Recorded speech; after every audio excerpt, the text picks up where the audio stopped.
dari seorang pengurus vampir Cina bernama Mancoy yang tengah memberikan sesajen dupa di kamar mayat. Buat yang belum tahu, vampir Cina adalah mayat kaku yang diberdirikan menggunakan pakaian dinasti Qing. Mancoy juga menjaga agar api di depan vampir itu tetap hidup, karena kalau mati, maka vampir-vampir ini akan berkeliaran menghisap darah manusia. Saat sedang memberi dupa di depan peti, Mancoy menyadari ada sekelebat bayangan di belakangnya. Lalu Mancoy mendatanginya, dan tiba-tiba saja Mancoy diserang oleh vampir. Mancoy kabur dengan panik. Saat terpojok, barulah ketahuan bahwa vampir ini adalah Choseng, kawannya yang sedang menyamar. Karena api vampir tadi telah padam, maka kedelapan vampir itu pun bangkit untuk menghisap darah mereka berdua. Sudah pasti saja Mancoy dan Choseng kabur melapor pada sang guru yang bernama Gao. Lantas, Guru Gao dan Pendeta Tao pun menuju ke TKP. Mereka berdua melukai jarinya dulu, untuk kemudian menotok dahi si vampir agar mematung kembali. Usai membereskan semuanya, para vampir ini diberi kertas mantra di dahinya agar bisa dituntun kembali. Dan Pendeta Tao pun menggiring mereka menuju tempat yang semestinya. Keesokan paginya, Guru Gao mengajak Mancoy memenuhi undangan dari Tuan Yam. Setibanya di sana dan duduk bersama Tuan Yam, datang pula lah putri ayu Tuan Yam bernama Ting Ting. Tuan Yam ingin Guru Gao untuk membongkar lagi kuburan ayahnya, karena menurut peramal pribadinya, itu bisa mendatangkan hoki alias keberuntungan. Guru Gao agak ragu sebenarnya, tapi karena dipaksa, dia tetap menyanggupinya. Keesokan harinya, Guru Gao dan keluarga Tuan Yam melakukan upacara pembongkaran kuburan tersebut. Sementara membongkar, Guru Gao bertanya, bagaimana hubungan sang peramal dengan ayahnya Tuan Yam itu? Sebab Guru Gao curiga bahwa si peramal itu bukan sedang memberikan nasihat keberuntungan, melainkan hanya ingin memanfaatkan Tuan Yam saja. Mendengar penjelasan Guru Gao, Tuan Yam pun mulai meragukan dan curiga atas saran si peramal itu.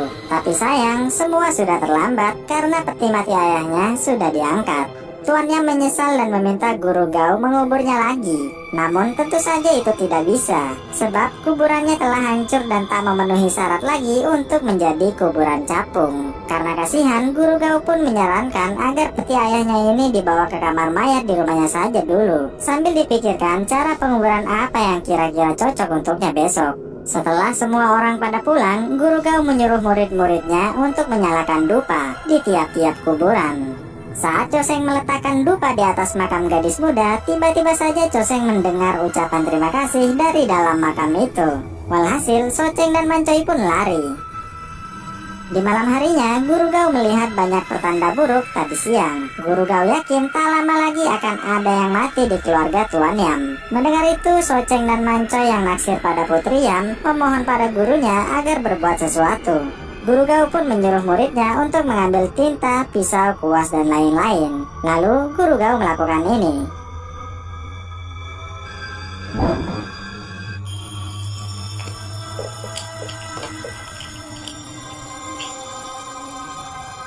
Guru Gao menyuruh muridnya untuk membuat garis-garis di seluruh peti tanpa terkecuali, menggunakan cairan sakti itu. Guru Gao takut mayat ini dulu matinya tidak ikhlas, karena kalau betul, maka dia akan menjadi vampir penghisap darah.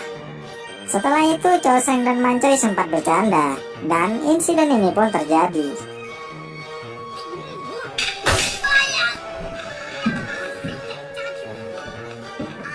Karena takut kena marah, Choseng pun buru-buru pulang naik sepeda. Tanpa sepengetahuannya, tiba-tiba saja ada hantu gadis cantik naik berbonceng pada Choseng. Dia nampaknya suka pada Choseng, karena siang tadi sudah memberikannya dupa.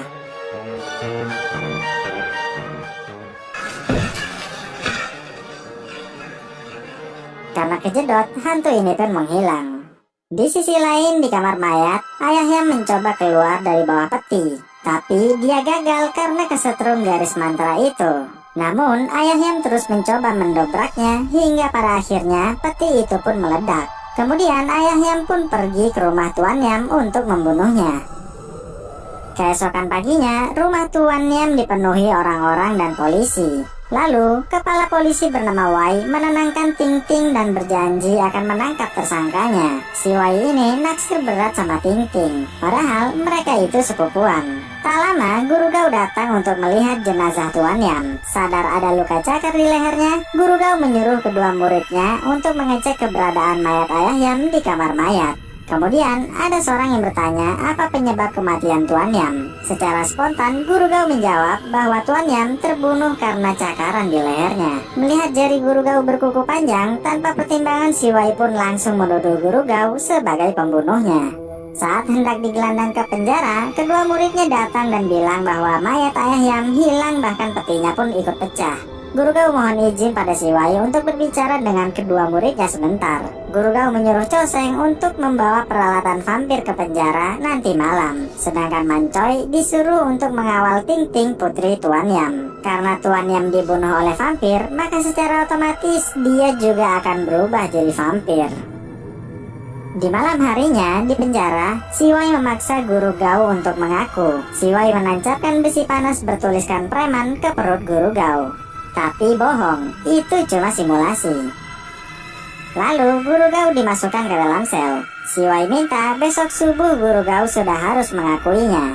Sendirian di penjara, Guru Gao mengeluarkan kepalanya untuk mengecek apakah Tuan Yam sudah berubah atau belum. Tapi sayang, kepalanya tersangkut di jeruji besi.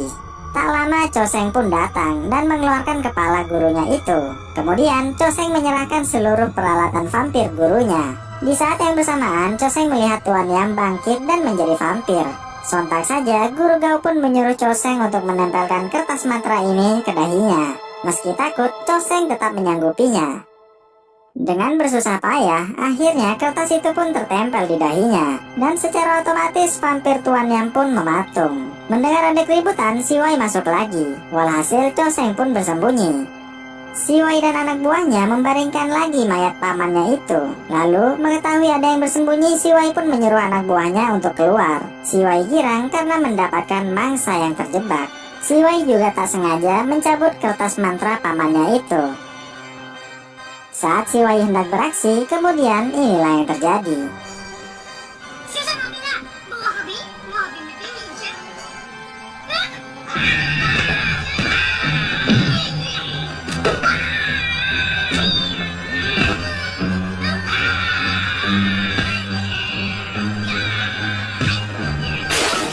Melihat Si Wai diserang, Cho Seng pun berusaha membantunya.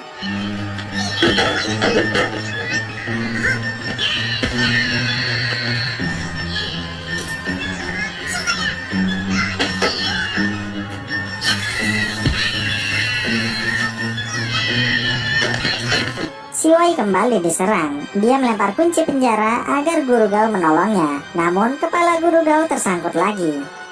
Lalu Cho Seng memasangkan kembali kertas mantranya itu.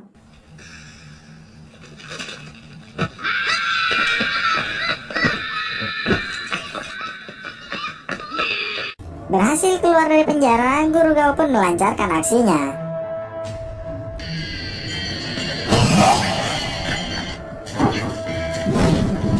Dan vampir Tuan Yam pun lenyap terbakar. Sementara itu, di rumah Ting Ting, Man Choi menjaga dan menunggu kehadiran vampir. Man Choi mengunci pintu, tapi tetap saja didobrak oleh si vampir. Kemudian mereka berdua kejar-kejaran. Tak lama, Guru Gao dan yang lainnya pun datang.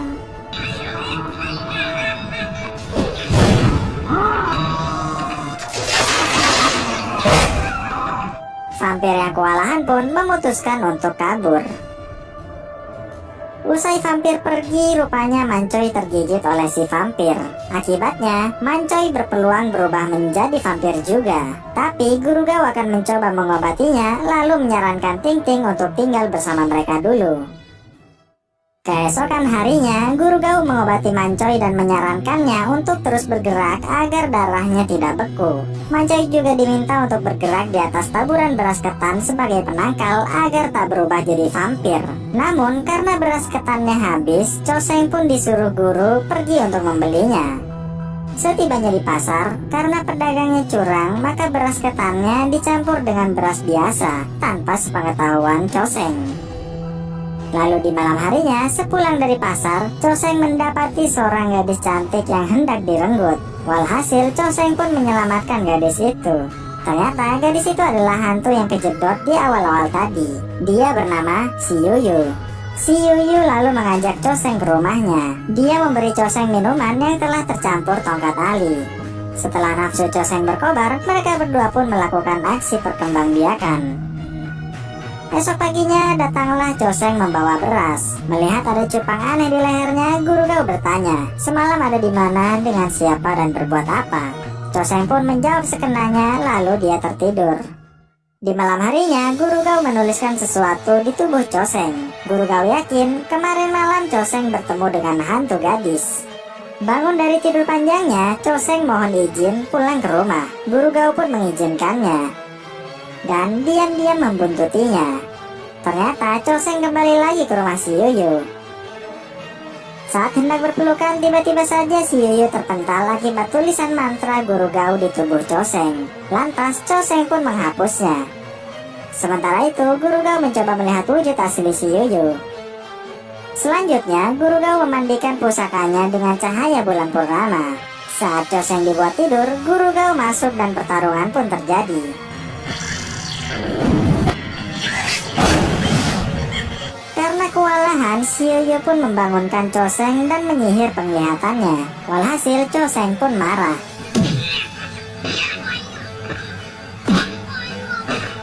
Dia tak sadar bahwa yang dipukulinya adalah sang guru.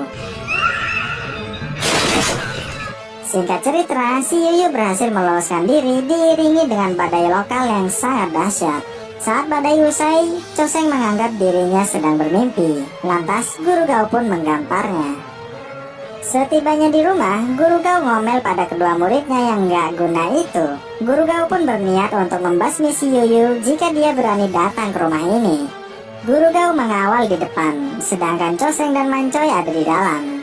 Mancoy pun panik saat jari-jari tangannya mulai tumbuh kuku layaknya vampir. Di waktu yang sama, Guru Gao mulai merasakan kehadiran si Yuyu, dan pertaruhan pun terjadi. Sementara itu, Mancoy yang sudah jadi hampir hendak menyerang Choseng. Mendengar suara teriakan Choseng, si Yuyu pun menolongnya. Tapi tetap saja Guru Gao menyerangnya. Saat hendak membunuhnya, Choseng melarangnya karena si Yuyu telah menyelamatkan nyawanya.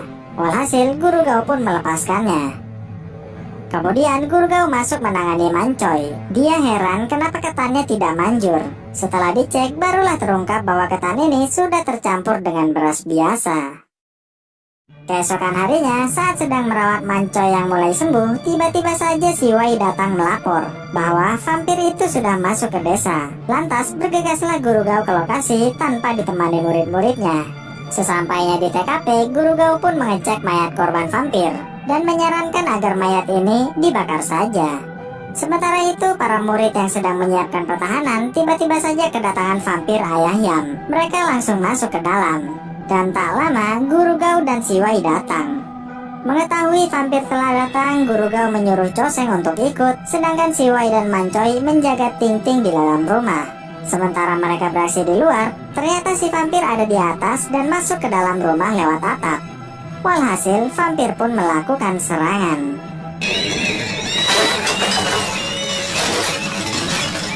Mendengar ada keributan, Guru Gao dan Choseng pun berupaya masuk ke dalam. Si Wei dan Ting Ting panik dan memblokir pintu kamar. Tapi sayang, vampir ini bisa mendobraknya dengan mudah. Lalu Guru Gao dan Choseng yang berhasil masuk langsung melakukan serangan. Dan pertarungan dengan vampir pun dimulai.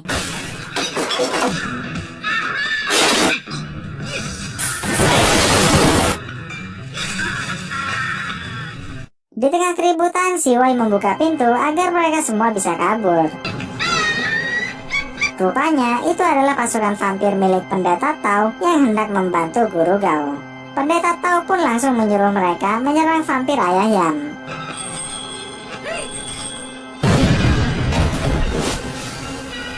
Tapi sayangnya, vampir-vampir ini tetap kalah juga.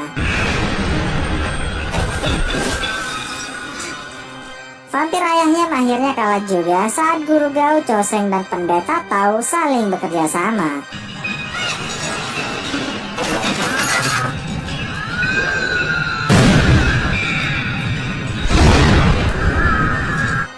berakhir dengan adegan vampir ayah Hyam yang terbakar hebat hingga lenyap.